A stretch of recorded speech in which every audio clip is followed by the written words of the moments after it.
In this series, lowimpact.org talks with people working to build a mutually owned, democratic, decentralised economy that builds community and doesn't destroy nature. We want to increase collaboration to bring about system change. Find links to the sites mentioned in the videos in the description below. Join the conversation by liking, commenting and subscribing to our channel. I wanted to talk about those who say we need some sort of authoritarian control to solve our problems, and that's becoming more of a thing. Yeah, most people still believe our response will be controlled from the centre, don't they? But centralised power always ends up authoritarian, whether it's bought by the super wealthy or seized by the super violent or wriggled into by the super ideological. It always seems to end up authoritarian. And yeah, those most on the left can see we're in serious trouble, but ideas about what to do about it are very different, aren't they? Yeah, I'd go back to this issue of how painful it is. It is really painful to be an environmentalist in the last decades, working really hard, trying all manner of new ideas to try and create change, seeing everything going the wrong way in terms of physics, ecology, politics, everything just going the wrong way.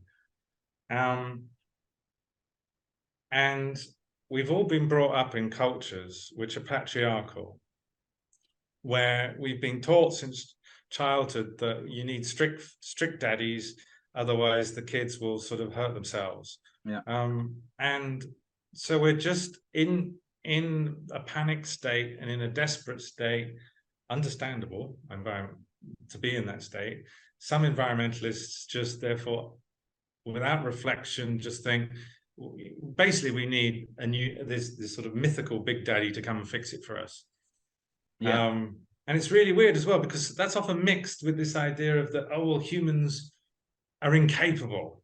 Like human nature is just not good enough. The way we use our brains is just not good enough. But so somehow we'll have a magical big daddy to come along who will somehow transcend those limitations and just force us all to change, know what's good for us. Yeah. And of course, that's just stupid. And often when people say that, they're actually thinking that they'll be part of that consortium of big daddies, or they'll have the ear of daddy, or at least they'll agree with big daddy, or they think that at least big daddy won't decide that they're the problem and they're the one to go in the concentration camp. So it's just, but I talk about it this way because actually it is quite stupid. However, it's understandable that people, when they get freaked out, they think, oh, okay, we need a vanguard elite of smart, ethical, powerful people to just force us all to change. Yeah. If I hadn't looked into this more closely, if I hadn't noticed my this desire to have a simple story to make myself feel better and escape the pain of recognizing the way the world is, then I might have had the same ideas that they have. Yeah. Yeah. But I talk about it in my book in chapter 13, and my book is actually deliberately advancing what I call a freedom-loving environmentalism, in opposition to the eco-authoritarians. And there are only a few of them who are publicly outspoken, publishing, writing articles, expressing it. But there's a lot of people around them who agree privately and who witness their colleagues speaking as basically eco-Stalinists, and they don't challenge them. So I think this is possibly the most important. I think this is possibly the most important topic in your book, really. Authoritarianism has always killed movements that could have done a lot of good, hasn't it? I mean, I think it was in your last blog post you talked about the mass graves of anarchists in the Spanish Civil War, and I'd add to that. And between the February and October revolutions in 1917 in Russia, workers took over the factories and peasants took over the land. But it was all taken off them by the Bolsheviks after the October Revolution. If that hadn't happened, it could have all turned out so differently. And it we don't want that sort of thing to happen again. Yes, I'm glad you picked up on that in the book. I am so I am a left libertarian, and also that's a terrible distortion in contemporary media that libertarian is assumed to be right-wing. Yes, people don't understand that, do they? it's quite a nonsense. So left libertarianism is the idea that it's believing in human nature. It's believing that we should all treat each other as sovereign beings and that we should work together to decide how much of our power we give up to authority, to curb which individual freedoms. So the starting point is that we should be free and help each other to be free, and that any curbs on our freedoms need to be accountable to us. Absolutely. And so it's a view, it's the opposite of a misanthropic view of human nature. It's the opposite of the idea that somehow we're naughty kids who needs Big Daddy to come along and sort us out for our own good. Yeah. And it is actually in the history of environmentalism, left libertarianism, so what I'm calling eco-libertarianism now is in the history of environmentalism, I would say it's the biggest part of environmentalism philosophically. Yeah. It's small is beautiful. For example, 50th anniversary in July this year, 2023. It's all about relocalizing and local control and bringing people closer to each other in nature, and therefore we're more attentive to the impacts that we're having on each other in nature. It's difficult for us to care about what is happening in China to make a t-shirt and what's being done to those people and to the river. It's much easier to be caring about what's happening right next to us. Mm-hmm. So it's pretty obvious why relocalizing is going to be bringing the best out of us. And that can be done in global solidarity. So people like Michel Bauwens talk about like cosmolocalism, it's not like my place is better than your place. It's just all places are better if they're governing themselves, and we want to help each other do that. So yeah, my book is articulating an eco-libertarianism which wants to give it a go. Like, how will it be for humans to be free of all these oppressive systems, to be able to work it out? How can we work with each other better and be less harmful to the planet in the process? Yeah, libertarianism, libertarian only became a sort of a right-wing term after the Second World War, didn't it? It used to be, more of a sort of a left anarchist word, and which meant decentralizing power, and that was it. Yes. And on this issue, I would say there's quite a lot of people who are involved in environmental work, environmental activism as well, environmental politics, who don't like arguments between people who care about the environment. And so therefore they don't really want to have arguments about this. But and yet, if you don't, then, well, left libertarian, democratic, decentralizing ideas and initiatives within the broad environmental space will continue to be the poor cousin of the eco-modernists with their modular nuclear power, with their direct air capture, with all their other scams and schemes, which they're going to get loads of money out of government and are getting loads of money out of government. So basically what I'm saying, and it's a painful thing to hear, people don't like this, is that for those Extinction Rebellion rebels out there who are not being explicit about your politics, then you're just the anxious idiots of the entrepreneurs, venture capitalists, and the authoritarians. Yeah, this is the that can sound like an insult, but it's true. Just look at what's happened. What's happened? Oh, we've got money for new build nuclear in Britain. Oh, we've now got promises of billions for direct air capture.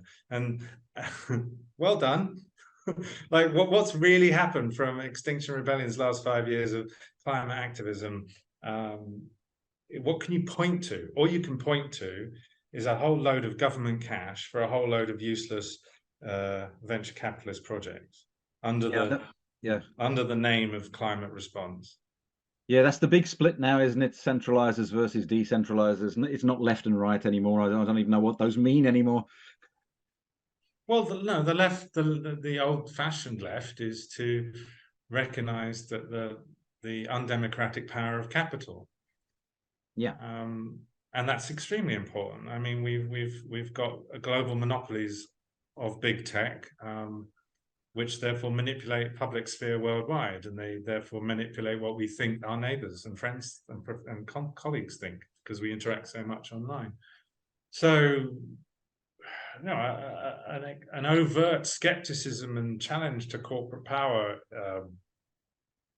in a coherent way is the tradition of the left, and organizing amongst non-capitalists, workers, small businesses, cooperative owners, stewards of the commons, against the abuses of big capitalists and corporations and their mates in government. Those are good traditions in the left, and we just need to resuscitate them. Yeah.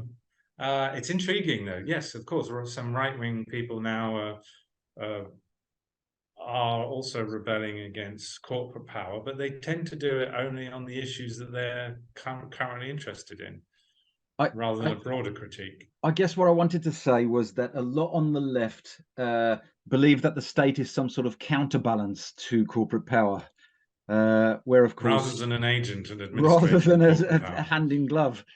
Yes. Yes, you're right, and they can be quite aggressive about it. Yes, some articles in The Ecologist magazine, for example, published a couple of what I consider to be hit pieces on me, and I hear it's because they consider themselves to be eco-socialists and see my views as not eco-socialist. Well, I don't think public funds being given to multinational corporations for ecologically dubious technology schemes has anything to do with left-wing politics. No, so I think that they're just bullshitters. Yeah. Yeah. It's any kind of authoritarianism right now to prevent more damage to the biosphere gets us trapped in some sort of oxymoronic merry-go-round where the system is used to the benefit of corporations whose agenda is responsible for damage in the first place. Yeah, the other thing about real left, as opposed to the kind of synthetic or pseudo-left, is that it's internationalist, and therefore the people who live in the forests, who have under their feet a future stubborn optimist, eco-modernist, Tesla driver's lithium battery, their rights matter as much. Don't they? Yeah. And therefore, we like, with this eco-modernist story of net zero in Britain, as if we can all suddenly switch and drive our Teslas. It's a nonsense. And there's going to be massive amounts of damage to the most pristine environments in the world in order to just to maintain that story that that's the future. Again, a lot of nonsense being said. Like, people say they're into climate justice, and they're not looking at how to electrify mobility worldwide will lead to a total trashing of pristine environments where the rare earth metals would be needed to make that happen.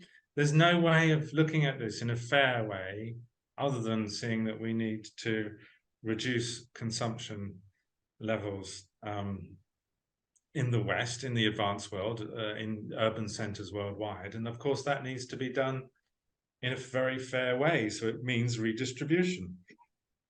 Yep. I thought your chapter on framing and narrative was fascinating. Looking at the Guardian headlines on environmental news, it was very, very reformist and anti-radical, saying that we can make deals somehow and fix the system rather than needing to replace it, and putting lots of emphasis on environmental professionals and states to solve our environmental problems. And of course, the Guardian is the one that gives most column inches to the environment in the UK and in much of the English-speaking, perhaps mainstream English-speaking news worldwide. And so if that's the best, it's part of an ideological defense of global capitalism.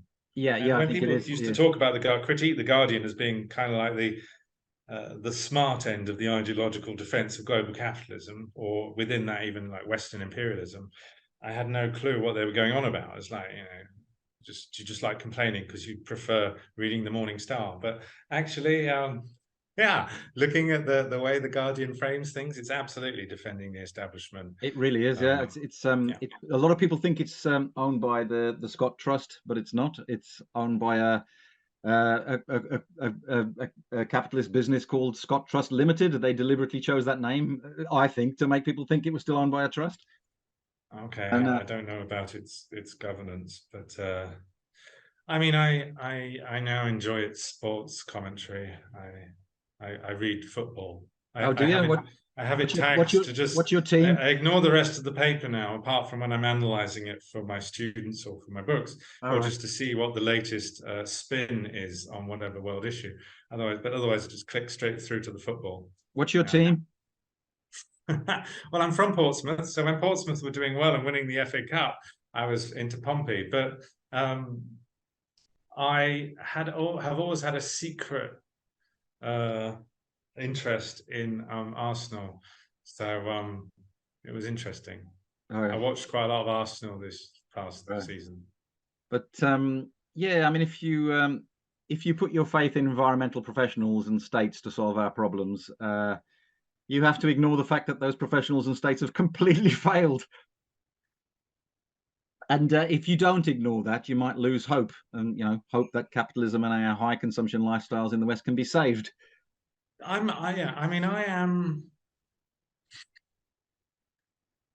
am very aware of the argument that many people make, people who really care about the world, that the state has power over monetary systems, power over the military, so much power, and therefore to ignore the state in your political project is naive. So I'm aware of that. So in the book, I choose to frame the project we're involved in as a great reclamation of our power from imperial modernity. So those systems of economics, politics, and culture, which basically coerce or manipulate us to help elites accumulate more power. And I'm saying it is about power, but we can reclaim power in all kinds of ways. How are we going to even just think about how we enjoy ourselves? Okay, so maybe we should start doing our own music together with friends rather than just consuming content through our apps on our own in the evening. Yeah, I'm encouraging people to think about how you can reclaim power in all aspects of your life right now, but also with that explicit framing, so it adds up to something more than just those individual actions. But it's not a revolutionary discourse, because for me, revolutions, as you just mentioned earlier, tends to be one bunch of characters who love controlling other people being replaced by another bunch of characters who love controlling other people. Exactly. And so for real change to occur, we need to build from the bottom up in the way I've just described, but keep thinking about how we can be more than the sum of our parts. And we also need to be conscious of the way that the elites will panic, as they always do, and try and insulate ourselves a bit from that and point out their abuses. The other thing is, if we do believe that the current systems of global markets and everything connected to that is now breaking down, then have to be forced by us. We just keep building from below and they will keep breaking apart from above. Yeah. I mean, I've supported co-ops and mutuals for many years, but they need to go into debt with the banking system to be able to bring infrastructure into the co-op world. So it's being bought out by capitalists now. The co-op bank, co-op energy are now corporate. Building societies are owned by the banks, most of them. So there's only one serious response as far as I can see, and that's the new sort of commons ideas coming from people like Dill Green, Chris Cook, Hans Florian Hoyer, Matthew Slater. They don't require debt, and they can introduce a new money system that doesn't allow wealth to be siphoned out of communities and concentrated. And a group of us in Stroud are working with them to build a commons economy in Stroud and document what we do so that it can be implemented in other towns too. And linked together to form the basis of something new. Yes. So, Dave, this is the first interview I've done since the book came out, and that's deliberate because not much of the book is about what to do. One chapter, chapter 12, I call it the Doomster Way. It's about taking control of your lives, seeing this great reclamation as something that we can all start. But within that, a crucial issue is the economic power and reclaiming our economic power. And therefore, it means reclaiming our means of exchange, not being entirely reliant on the mainstream monetary system, which is actually being entirely reliant, therefore, on banker power and the banks and the way they decide who gets what, at how much, and at what price, and then how that then empowers them to play lots of crazy games. So yeah, I'm still the same person as when you first discovered my work in 2011, believing that reclaiming our economic sovereignty is fundamental to anything. And if we're not doing work on that, then any other work we do will come unstuck at some point, as you've just described. It's sad that what took hundreds of years to build has now just been has fallen victim to those power dynamics in that system. But you know, we can start again, and that's what you're doing. And so yeah, for me, what you're doing needs to be known about and done everywhere globally, in locally appropriate ways. So I talk in the book about how similar systems have helped people in slums in Kenya, and I'm living here in Indonesia, and I've just started a permaculture farm school, which we hope to then help all the families in the local village switch to permaculture and sort of collapse-ready permaculture. And then we want to roll out a local exchange trading system, a local currency system on the back of that, connected to connected to the land, connected to that organic produce. Yeah. But it will be promises to pay. You know, it might be redeemed for someone doing something else, not actually providing the food. So yeah, I'm interested in currency innovation if it's done in the right way, community owned, using these commons ideas, using free open source softwares, so you don't end up becoming dependent on some foreign corporation. So it's important to do. I don't know how much time we have before things get really messy. I know, yes. So, I mean, it's quite scary what's happening with what's happening in the world's oceans and the pace of climate change and what that might mean in terms of knock-on effects for agriculture, production of grains, international markets in grains, and what that might lead to. But we've just got to keep trying to do the right thing. Yeah. I don't think what you're doing is one of the right things. Thank you. I think that I'm writing a book about the commons, and your position on collapse is probably the first plank. Really, it's the first step to explain, you know, the need for a new system. Yeah, it's interesting. Well, that's interesting. So, you know, Michel Bauwens, he took some time during the COVID period when he wasn't traveling to read up on past civilizations and how they collapsed, and some theories around that. And there are theories that in periods of breakdown, the commons flourished. And interesting, because you were just saying that, okay, when Tsarist Russia was collapsing, then cooperative ownership flourished before the People stepped up. People stepped up, yeah. So I think we do see that, and that's it. People step up because of course we do. I mean, it is perhaps the greatest, most stupid lie that somehow we need someone with a official designation of power from on high to tell us what to do and fix things for us. Yeah. We all know from our professional lives that the people who climbed the ladder had something wrong with them. Yeah. Yeah, you need they're all dealing with their childhood trauma. Fine, okay, but let's not. As soon as they lose accountability and the ability to be challenged and removed, then things get really risky. Yeah, I don't think the green authoritarians will defeat the commons. People don't like authoritarianism, but they love the commons. People from all over the political compass. Or eco-libertarianism, as you call it, it's when it's rolling and providing benefits for people, especially working class people, that will make it very, very hard to stop. Well, it's good you point that out, because so much of the local stuff, oh, my cat's come in, a good part of the local stuff is has been with things like transition towns, which haven't really seemed to get anywhere near the working class, and yet, exactly, there's a lot of community solidarity and collaboration within Britain's working class communities that could be recognised and supported and built from, rather than sort of something entirely separate. So the ways that you can work with local businesses, small entrepreneurs, local support groups, youth groups in working class communities with your commons tools, that really is the way to go, and that is properly building from below, rather than just working with sort of middle classes with a bit of spare cash to dabble in Totnes pound ideas or whatever. Yeah, I'm glad you said that, not me.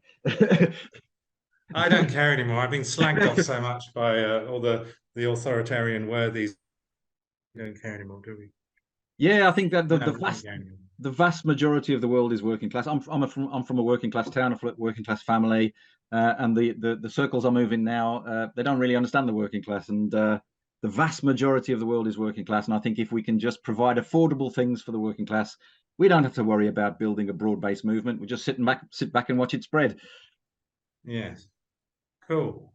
Well, keep doing the good work. I look forward to seeing you one day in Stroud. You too, yes. You'd be very welcome. Okay, well, it's been fantastic talking with you. Right. Goodbye for now to you and your cat. And yeah, this is Buki. I rescued him from a Buddhist temple, right, 18 months ago. So they have stories that the black cats ward off evil spirits. All right. Hello, hope it works. Cheers, and Jem. Cheers. Lovely speaking with you. Bye-bye. If you like our channel, please consider liking this video and subscribing.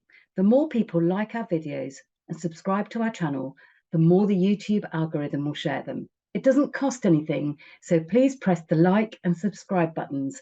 And if you click the bell icon just underneath as well, you'll get a notification when we upload a new video. Thank you.